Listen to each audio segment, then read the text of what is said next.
মাননীয় স্পিকার, আপনাকে ধন্যবাদ এবং বিশেষ করে আমার দক্ষিণ অঞ্চলের মাননীয় সংসদ সদস্য জনাব নুরুল ইসলাম আমাদের এলাকাকে অ্যাড্রেস করেছেন। সেই জায়গা থেকে তাকেও ধন্যবাদ জানাচ্ছি এবং মাননীয় প্রধানমন্ত্রী আমাদের এই প্রশ্ন তিনি তার বিবেচনা নিয়েছেন, সেজন্য তাকে ধন্যবাদ জানিয়ে আমার নির্বাচনী এলাকায় ১১২ পটুয়াখালী বাউফল, আমরা আমাদের এলাকা সম্পর্কে বলে থাকি ধান নদী খাল, এই তিন নিয়ে আমাদের বরিশাল। নদী বেষ্টিত এই জায়গা সম্পর্কে যে এখানে উপকূলীয় বিষয়ক মন্ত্রণালয়ের যে বিশেষ বিবেচনা নেওয়া হয়েছে, এই দক্ষিণ অঞ্চলের উপকূলীয় জেলা পটুয়াখালী বাউফল আমাদের একটি অত্যন্ত নদী বেষ্টিত জায়গা, যেখানে তেঁতুলিয়া এবং লোহালিয়া নদীর তীরবর্তী প্রায় ৭টা ইউনিয়ন, তার মধ্যে 4টা ইউনিয়ন অত্যন্ত ভয়াবহ নদী ভাঙনে বিপর্যস্ত।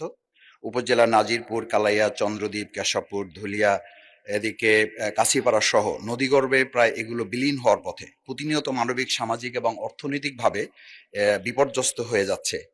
নদী ভাঙনের ফলে আমাদের কবরস্থান সহ মসজিদ, মাদ্রাসা, স্কুল, মন্দির এগুলো আমাদের ভাঙনে বড় বড় অঞ্চলগুলো ইতিমধ্যে চলে গেছে। মানবতার জীবনযাপন করছে তারা, হাজার হাজার হেক্টর ফসলি জমি যা ইতিমধ্যে নদীর গর্ভে চলে গেছে। স্থানীয় কৃষক এবং দিনমজুর যারা জীবন জীবিকায় ভয়াবহ প্রভাব ফেলছে। মাননীয় স্পিকার, সে জায়গায় আমরা বিশেষভাবে লক্ষ্য করছি যে আমাদের কয়েকটি প্রতিষ্ঠান সহ শিক্ষার্থীদের স্কুলে ছুটে যাওয়ার হার এখন কমে যাচ্ছে। কমিউনিটি হাসপাতাল, স্থানীয় বাজার, এমনকি মানুষের শেষ চিহ্ন কবরও নদীতে বিলীন হয়ে গেছে। গ্রামীণ কাঁচা রাস্তা, কাঁচা পাকা রাস্তা, ভেরিবাদ, ওয়াবদা সহ যোগাযোগের অসংখ্য নদী সড়কগুলো নদী ভাঙনের ফলে বিচ্ছিন্ন হয়ে আছে।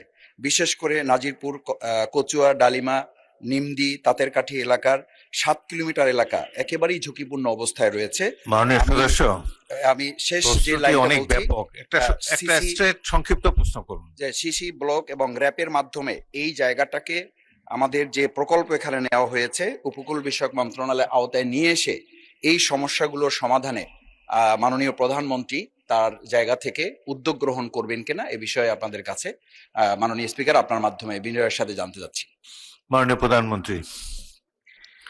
ধন্যবাদ মাননীয় স্পিকার, ধন্যবাদ মাননীয় সংসদ সদস্য আপনার একটি গুরুত্বপূর্ণ প্রশ্নের জন্য। আপনি আপনার এলাকার যে সমস্যার কথা বলেছেন সেটি শুধু আপনার এলাকার সমস্যা নয়, বাংলাদেশের বহু মানুষ আছে। এমনকি আমার যেটা ডিস্ট্রিক্ট, সেই বগুড়াতেও সারিয়াকান্দি অঞ্চলে এইরকম নদী ভাঙনের সমস্যা রয়ে গিয়েছে মাননীয় স্পিকার। একই সাথে আরো অনেকগুলো অঞ্চল আছে, দক্ষিণ অঞ্চল বলেন, উত্তর অঞ্চল বলেন, বাংলাদেশের বিভিন্ন জায়গায় এই সমস্যা রয়ে গিয়েছে।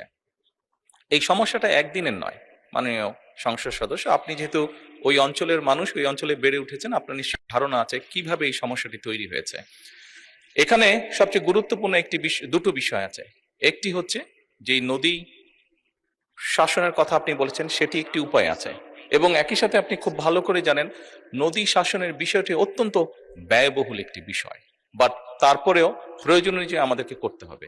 এবং সাথে আরেকটি গুরুত্বপূর্ণ বিষয় আছে, এই ভাঙনগুলো কখন হয়? ভাঙনগুলো আমরা দেখেছি অধিকাংশ সময় বর্ষার সময় হয়ে থাকে, যখন নদীতে স্রোত থাকে এবং হঠাৎ করে পানির প্রবাহ যখন বেড়ে যায়। এবং সেই জন্যই মাননীয় সংসদ সদস্য, আপনি নিশ্চয়ই অবগত আছেন, আপনার ধারণা আছে, না দেখে থাকলেও ধারণা আছে, শহীদ রাষ্ট্রপতি জিয়াউর রহমান এই সমস্যাটিকে সমাধানের জন্য খাল খনন কর্মসূচি শুরু করেছিলেন ওনার শাসনের সময়। এবং বর্তমান সরকার খাল খননের মাধ্যমে একদিকে যেমন নদী ভাঙনকে ট্যাকল করতে চাইছে, একদিকে যেমন আমাদের শুষ্ক মৌসুমে পানির যে সমস্যা হয়ে থাকে সেই সমস্যাটার সমাধান আমরা করতে চাইছি খাল খননের মাধ্যমে। ঠিক একইভাবে আপনার নিশ্চয়ই ধারণা আছে, যেহেতু গ্রাম অঞ্চলে আপনি বেড়ে উঠেছেন, অনেক সময় এমন অনেক জায়গা আছে যেখানে বর্ষাকালেও কৃষক পানি পায় না, বর্ষার সময়ও তাকে পানির জন্য কষ্ট করতে হয়। সেই জন্য আমাদের সেচ সুবিধা দেওয়ার জন্য খাল খনন একটি অত্যন্ত জরুরি প্রকল্প।